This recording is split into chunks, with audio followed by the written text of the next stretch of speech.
Let's take a step back into the 1950s. Computer. The word dates back to 1613 actually, and was used to describe a person who was skilled in carrying out calculations. In World War II, these computers were no longer people, but complex machines. Their abilities to be reprogrammed and thus repurposed made them versatile, reliable investments for both the public and private sectors of world economies. This essentially made computers empty shells for programmers with endless possibilities in sight, and video games were no exception.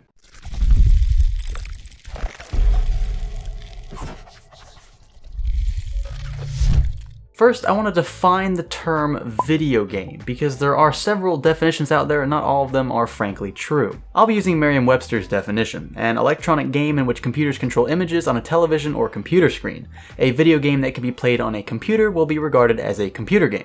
The first known game to be implemented onto a computer was Bertie the Brain, which was a Tic Tac Toe simulator. It was built by Joseph Cates, a Canadian engineer. He's also famous for his automated traffic signaling system, the world's first. Bertie the Brain was developed in 1950 and presented at the Canadian National Exhibition the same year. It featured a unique Adatron tube and a large grid of lights used to display the circles and X's. I personally regard this as the first quote-unquote video game on a computer because it was the first to have a visual display, even though technically the display wasn't a television or monitor. Other games before it used printers to inform players of current progress and thus don't qualify as video games. I should also note at this point that the cathode ray tube amusement device was invented 3 years prior to Bertie the Brain but was never actually made commercially available nor presented to the public.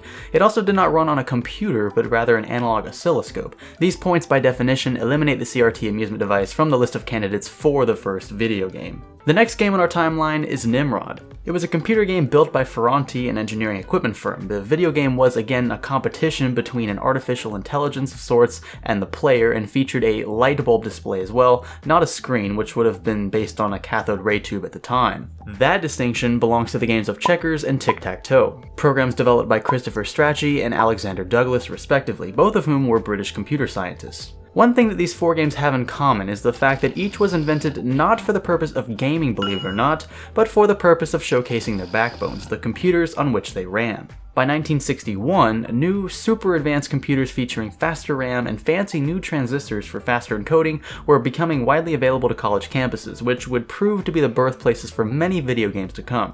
Students at MIT were gifted a computer with a point plot monitor known as the PDP-1 and given open and unlimited access to its resources. Leave it to college students to invent a video game in their spare time. By 1962, the soon-to-be famous Space War was born. The video game centered on a battle between two spaceships and used a controller the students built themselves. Needless to say, the game was met with unrivaled success. As CRT slowly became staples in households, so too did Space War. This sparked the college gaming age, a time during which college students all across the planet programmed both simple and complex games for the computers they were slowly gaining more and more access to. Without a doubt, PC gaming is where it all started. Did you guys see those things? By 1970, something known as TTL, or transistor-to-transistor logic, made it possible to integrate multiple transistors into the same microchip. For reference, a single Xeon Broadwell EP chip contains over 7 billion transistors.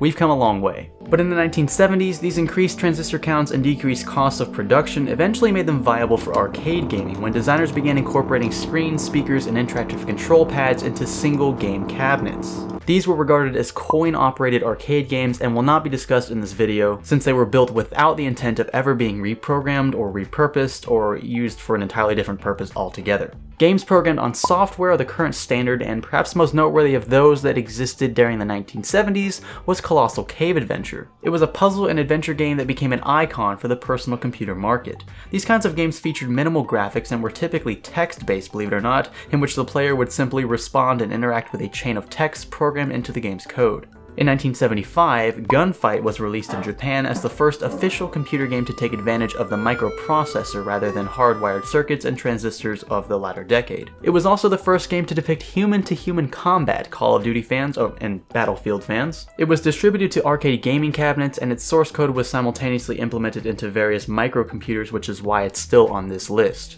I'll end this segment with an interesting take on the upturn in computer gaming at the turn of the decade. Savvy computer programmers were very open about sharing game code. Any computer that could be programmed could essentially play any game whose source code was made public. In fact, certain magazines were known to reveal entire game code so that programmers could play them on their personal machines. It's a bit like torrenting, except you were doing all of the work and it wasn't illegal at the time. They also fostered the sharing of newly developed game code to help stimulate the PC gaming community. So what awaits us in the next segment of this series? Well, plenty of market crashes, bankruptcies, and successes for sure, but perhaps most importantly, plenty of competition. If you like this segment of the series, give the video a thumbs up, give it a thumbs down if, well, you hate everything about life. Click the subscribe button if you haven't already, and stay tuned for a future PC build here on the channel, as well as part 2 of this series. This is Science Studio.